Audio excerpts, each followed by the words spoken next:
Welcome back to the channel, guys. It is me, 8744, and today, guys, we'll be answering you guys community questions for the month of December. So, like I said, guys, we're gonna go ahead and go do this, guys. So, if you do, guys, like this kind of style, let me know in the comments below. And yeah, guys, we'll do this as the monthly edition. Let's start with the first question we got here from ESK.Cherrycola says, "How do you feel about the club's World Cup geographical distribution of teams?" I think the team's distribution is fine. I do think it's fine, even though I do feel like there's a way too many European teams. It makes sense, Europe is the most watched confederation, so you have to give them like 12 teams. It's kind of like the World Cup in some essence. The one issue I do have though is the fact that each country can only have a max of two teams. I think that's a bit too harsh. It should be four teams at max, which is the reason why Barcelona got screwed over, which is the reason why Liverpool got screwed over, Arsenal got screwed over because of that rule. So I feel as though that it's not the best, but it makes sense at the end of the day. You have your teams, your respective confederation. You got four South American teams, four Asian teams, 12 European teams, and I believe there's four North American teams. So that's like 16, sorry, 24. You got four CAF, that's 28, and then I believe there's um, one Oceania. So yeah, I'd say the team distribution is fairly fair. Like I said, besides Europe, every other confederation I think has roughly the same except OFC. So yeah, like I said, it's rather interesting. Next question we got here from Random Blanco says, "Who has an important influence recently to your channel, H or Jack from Deadball TV?" I'm being honest with you guys. I only really watch Jack when Michael does collaborations with him. Besides that, I don't really watch his channel like that. Mainly because I already have so much channels to watch that I just I need to take some break and everything like that. HH for me is my favorite football content creator. Because what I love about HH is that he gives you analysis, but he also entertains as well. It's not just analysis. And for me, analysis is great and all, but it gets a bit boring. And entertainment is great, but obviously, as an entertainment, you have to give some analytical views, and that's what I like about HH. That at times he can be very funny, and then at times he can be very knowledgeable, and that's what I love about HH. He has such a unique personality, such an amazing character, amazing, well, not character, amazing person, and I just feel like for me, he's fantastic. I just think it's really awesome. And I really love how he does his streams. Like, he actually has it to where anyone can join.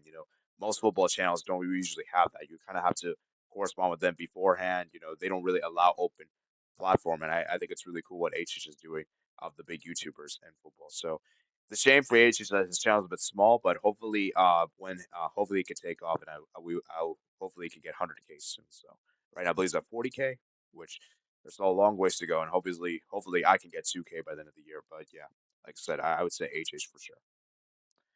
Random Bulgarian map says, which confederation has the most potential to beat Europe and South America for the World Cup? I'm assuming you're talking about for the 2026 World Cup. So if we look at the 2026, we got CONCACAF, we got AFC, we got CAF, and we got OFC. Well, we can forget OFC. OFC have no chance, so forget those bumps. So it's down to the three. Now, I've been on record, and I've said this before, that CAF is the third best confederation after CONMEBOL and UEFA. Because I feel like for me, here's the thing. Asia, let's talk about each confederation. I'll tell you why CAF is the third best. Asia, for me, the teams are very technical, but I don't feel like the teams have those kind of individual players. The problem with CONCACAF is that besides the top nations, the rest of the confederation just isn't good. And if we're being really real in the 2026 World Cup, I don't see it's going to be United States and Canada because I think Mexico for me the player pool is simply not good enough. It's simply weak, and you could argue this might be one of the worst Mexico teams we have seen in our lifetime. So I don't see Mexico doing that well the next World Cup. And so when it comes to United States and Canada, the problem with both these nations is that they're not football driven. They're not football fanatics, and that's the problem with this one is that I don't know how much attention and how much they're going to prioritize. That's the problem. Whereas CAF, they give you the technical players and they also have the physicality. CAF also has the physicality, which I think is very crucial, and I think that's very important. And they can play head to head, and we saw how good the CAF teams did at the last World Cup. Senegal, Morocco, for instance. So yeah, I would say if I had to make a bet and if I had to put a winner, I would lean towards CAF. And I think CAF has the best chance to get a World Cup winner outside of Europe and South America. So I would say CAF is the best. And I think they give you the technical players and they also have the individual players that could do well on their day. Like, you have players like Lukman, you have players like Salah, Marmoush, I can go, etc. And yeah, so for me, I would say CAF for sure. PrimeBarca 781 says, "What are your thoughts on the finalism of Spain versus Argentina?" Well, obviously the match hasn't taken place yet. I'm assuming the match will take place next year, and it should be a good one. It should be a good one because obviously both these nations have won the most respective tournaments in their respective region, and I think it's gonna be very interesting to see how that unfolds.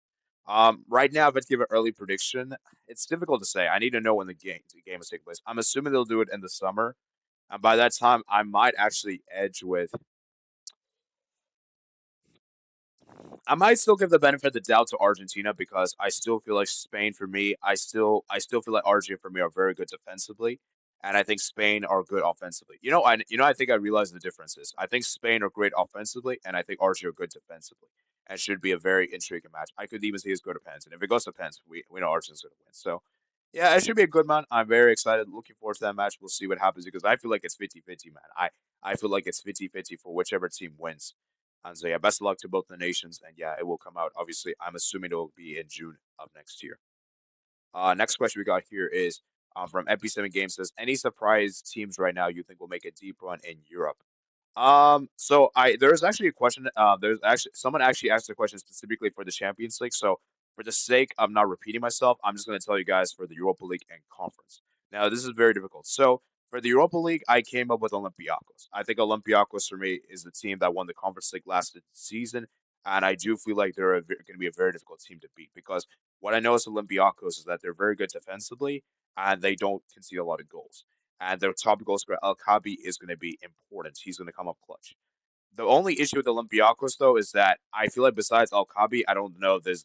I feel like they're El Kabi FC. I feel like besides El Kabi, I don't see any other players really stepping up. So if you can man mark El Kabi, it could be a push. But I think Olympiacos can make a quarterfinals. I think they can make a quarterfinals, which I think would be a great achievement for them.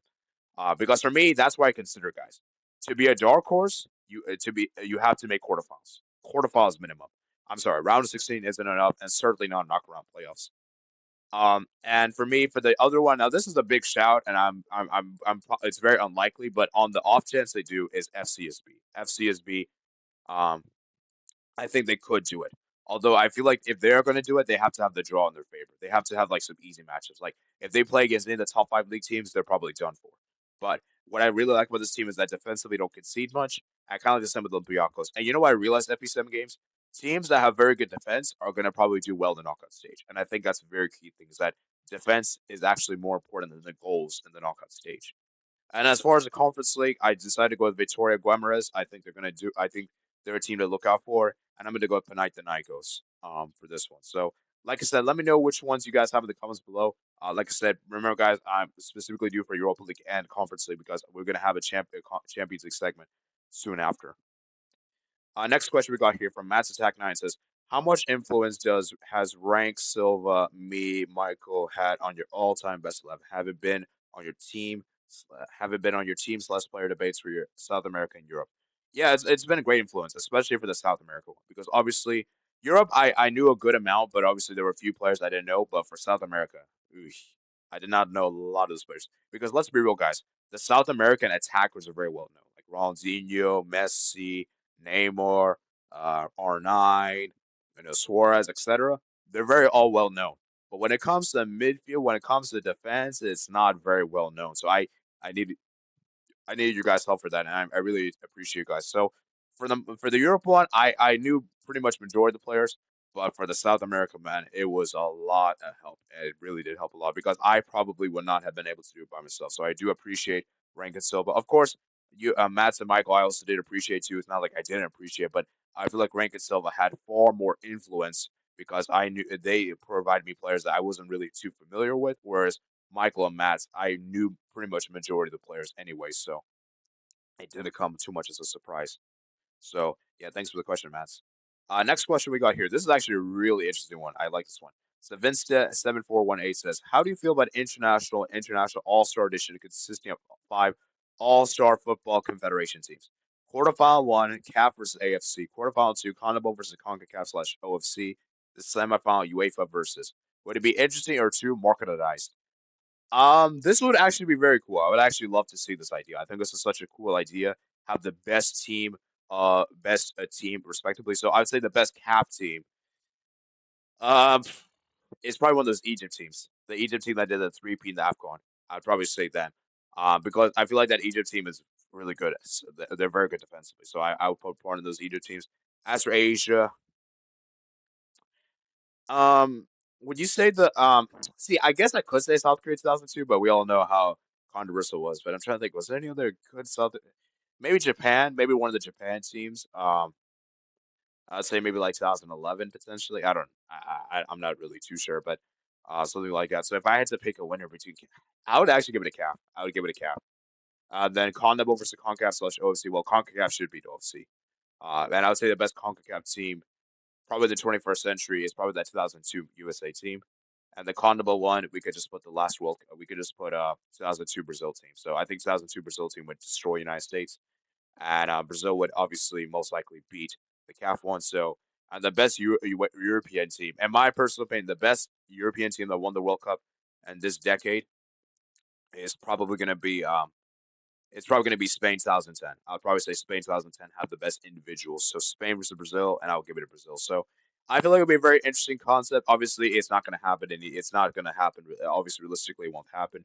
But in it, like a simulation setting, like in a video game setting, this could very well happen. So I think this would be really cool. I would love to see this take place in real life, but let's be real, it's not going to happen anytime soon, and that's a shame. That's a shame. Next up we got from Albert says, looking at how Pep is handling City right now, is this the beginning of the end for him?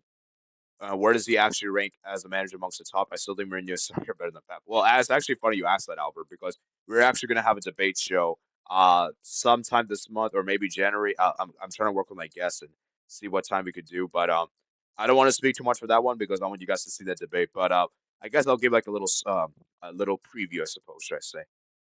Albert, this is like every manager has had to go through adversity, and I think now is the time we're seeing Pep going through adversity because before this winless record, Pep was always Pep generally did well, right?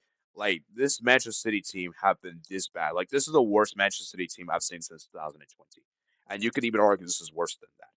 So as far as all-time conversation, I still think he's one of the best all-time managers. I think it's very reactionary to say that he's not an all-time coach. He's still one of the best coaches, and it's just a bad run of form. Every manager has a bad run of form, and sure, he made his bad run of form is probably longer than most other managers, but every manager has had their bad run of form, and yeah. So for me, Albert, you're entitled to believe in Mourinho is sorry better than Pep. Do I agree with that? Personally, no. Mourinho, sorry, definitely no. Mourinho, maybe, but I would still say no. I would still say no. But yeah, stay tuned for that debate, guys. That debate will come out very soon this month. Tari Joe Thomas says top five countries that have never hosted a World Cup that you like to host one soon. Okay, this is a good one. I would love to see Nigeria host a World Cup. I think Nigeria hosting a World Cup would be fantastic. It's the most populous country in Africa. Nigerians are football fanatics, and I think it would be fantastic for the country itself. I would love to see India host. The same goes to Nigeria, and that people think that Indians don't care about football. They do. Indians love football. They are so football crazy. A lot of Indians stay up late to watch the Champions League games in Europe. They have to stay up 3 a.m., 2 a.m., and a lot of them are so big Messi Ronaldo fans. Like it is incredible to see. And I think for me, India would be fantastic. Obviously, logistics wise, that probably wouldn't happen. And by the way, guys, I'm throwing logistics out the window. I'm just going for countries that I would like to see. So I don't care if it's realistic or not. I'm just going to tell you guys because I know the countries I'm probably going to pick are going to probably not be realistic anyway. So I would love to see India host. I'd love to see Nigeria host. Um, a third one. Hmm. I would love to see Australia host. I think Australia host would be really interesting. I'd love to see Australia host. Um, so that's three. Two more. I would love to see. I'd love to see. Let's see. Trying to think. Yeah. So I say those three, and then Bangladesh. Obviously, me being Bangladeshi, I would love to see that happen. It's very similar to the India case. And the fifth one I would like to see happen is you know what? I'd love to see Colombia host a World Cup. I don't think Colombia have hosted a World Cup, so I'd like to see those five countries host a World Cup. So that would be very cool to see because I feel like all those countries Love football so much, even if it's not the number one sport in some of those countries. Next question we got here from Imran 8141 says nine top four to qualify for Champions for next season: Premier League, La Liga, Serie A, Bundesliga. Okay, Premier League I think is already straightforward. I think it's gonna be Manchester City. I'm just gonna tell you the order. I'm not gonna tell you this specific order. So I'm gonna have Manchester City, Arsenal, Liverpool, and Chelsea. I'm very confident with that. La Liga, Real, Barca, Atleti. And then I'm torn between Bilbao or Villarreal. I initially picked Bilbao, but you know what? I'm gonna stick with Bilbao. Although I do think Villarreal is gonna come close. Syria is very interesting. Syria is very interesting, Imran, because I feel like of all the top four battles, I think Syria have the most is the most difficult to call. So I think I can already say Inter's locked in. I could already say Napoli's locked in. I'm thinking putting Atalanta, and I think you know what's crazy, guys. I think one of Juventus or Milan is not gonna finish the top four. I'm gonna say Juve for now because Juve still have the unbeaten streak, but don't sleep on Milan. Don't sleep on Milan. And guys, Zero could be interesting, guys, because if Atalanta and Napoli both qualify, that means one of Milan or Juve is going to have is not going to be in the Champions League through. Well, they may still make the Champions League through the top five thing, but one of those is going to miss out on top four. And for Bundesliga, I'm going to go with Bayern. Obviously, I'm going to go with Leverkusen. Obviously, I'll say Frankfurt as well. I mean that one of Leipzig or Dortmund is going to miss out, and I'm giving the edge to Hmm. You know what? I'm going to actually say Dortmund. I actually think Dortmund's going to finish fourth because I feel like, yeah, I'm going to say Dortmund, actually. I'm going to say Dortmund because as bad as Dortmund are very good at home. So I'll say Dortmund just about sneak fourth, and I'll say Leipzig miss out on Champions League through the league. Next question we got from here from Adam says 123 says I know it lost above. But I really want to answer. I really want to answer, so I'll ask it again. Which is more important, consistency or moments? This is a really difficult question. It's a difficult question. See, it kind of for me, ideally, an ideal scenario, you want both. You want both. And so, like as a manager, let's say I'm the manager, and I could shoot, and I could decide: do you want consistency, moments, or both? I'm taking both any day because both is amazing. But realistically, most players aren't going to have both. So let's say as a manager of my team, let's say I was managing Barcelona. Let's say I'm managing, and I'm asking to tell the players: do I want them to be consistent or have moments? See, it's a very interesting question, Adam, because I feel like it really is difficult to say. You can't you can't give like a definitive answer like, oh, consistency is way better or moments is way better because you need both in the day. But I think for it, let's just go with the Barca example since I'm a Barca fan. I feel like for Barca, we need because I really want the Champions League. So I think it really depends on your team to win. Because here's the thing, guys, and I think I've come up with a conclusion. If you want to win the Champions League, you probably have to go with moments because moments for me is the huge decisive goals that comes against the run of play. Whereas if you want to win league titles on a consistent basis, you got to obviously go with consistency. So it depends on what you want. So if you want just league titles, oh, you got to go with consistency. But if you want like European trophies, you have to go with moments. So that's the way I'm going to answer this question. So for me as a Barca fan, if I have to choose, I want the Champions League so badly since we haven't won it since 2015. So I'm going to pick moments for me for this one. But if I want league titles and if I'm Real Madrid, just hypothetically, I'm taking consistency because they haven't defended league title since 2008. Next question we got here from Doodle19 says, do you consider Chelsea to be in the same category as PSG Man City when it comes to buying success? Or do you believe they were bigger than both clubs even before Abramovich took them over? Now, I actually did some research. Chelsea actually did get some world class players before the takeover took place, but obviously after the takeover, they became big. But if you actually look at Chelsea, I believe they didn't win much trophies before Roman Abramovich came in. So it's interesting because I do see where you're coming from, Doodle. Because here's the thing: Chelsea, Manchester City, PSG are all basically the same. What I will say this though is that the Chelsea fan base is considerably higher than both PSG and Man City. So it's a bit of a tricky one because I do see where you're coming from. That I do feel like they're in the same category, but I also believe they're also kind of not in the same category because of how huge the fan base is. So I'm gonna say I'm. This is a tricky one, man. This is a tricky one. For now, I'm gonna still say yes, but I think they're the best of the big clubs when it comes to like doing that because at least their fan base is pretty big. So yeah, I'm gonna still say no, but it's a close one. It's a close one. So that's a good question too. That's a good one. That's a tough one to call. And I believe it's the last question we got here from Windsor. 3848 says, name six underrated teams that currently do one of the Champions League and will possibly a dark horse. Okay, so let's talk about the teams that are surprising me. So obviously Stade Brest. Stade Brest are surprising me. Now I'm just gonna go through the six teams and I'll tell you if they could be a dark horse or not.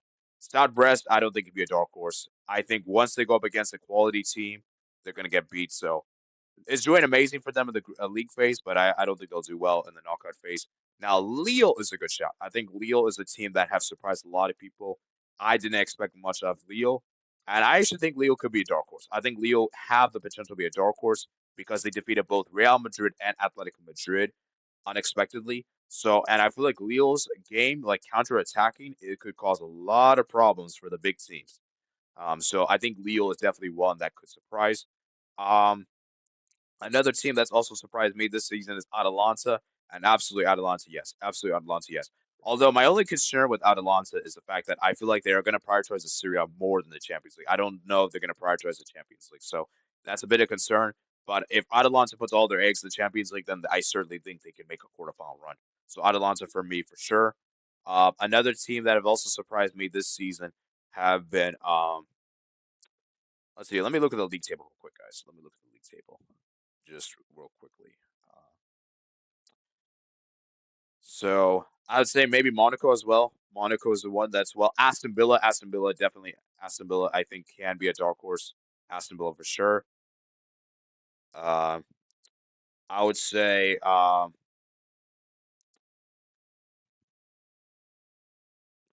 Monaco is one I'm thinking about putting. I think they could also be a dark horse as well. On the last team, I'm going to put here Celtic. Celtic, I'm surprised to see how Celtic have been doing, and I'm going to say Celtic. Unfortunately, no. I don't think Celtic could be a dark horse. Unfortunately. I just feel like they don't have enough quality for that. So my dark horse teams I have of the four are Lille, Atalanta, Aston Villa, and Monaco. So those are my dark horse teams, man. So, anyways, I hope you guys did enjoy this video, guys. Please remember to like and subscribe as well, and let me know what you guys think of my questions. And like I said, guys, I hope you guys did enjoy.